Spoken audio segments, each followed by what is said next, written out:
Welcome to GE Healthcare series on lung protective strategies in the ICU. I'm Lisa Nolan. The CARESCAPE R860 offers a wide array of advanced ventilation tools to help with the clinical decision-making process around lung protective strategies. Throughout this series, we will discuss these tools in more detail. Today, we will discuss gas exchange and dead space ventilation. Let's get started.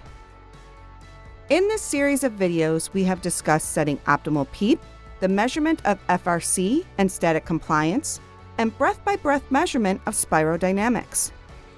Once these measurements are obtained, how do we know that the tidal volume we are delivering is actively participating in gas exchange?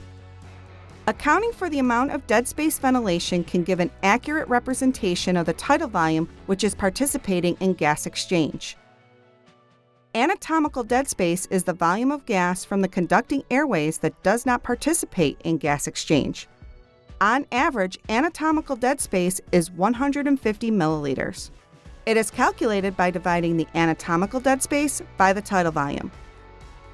It is important to measure how much of the tidal volume is wasted in the conducting airways.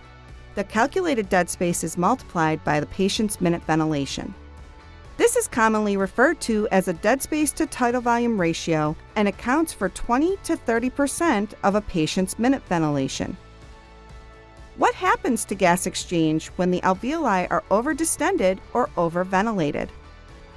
They compress the walls of the capillaries and do not allow for gas exchange. This is commonly referred to as alveolar dead space. After entering PaCO2 from the blood gas and obtaining end-tidal CO2 from the respiratory gas module, physiologic dead space can be obtained.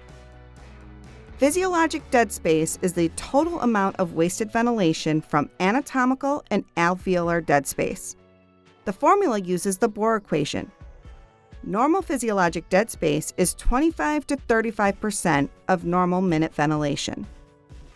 The CARESCAPE R860 gives the clinician the ability to review calculations to analyze anatomical dead space to tidal volume ratio, and physiologic dead space.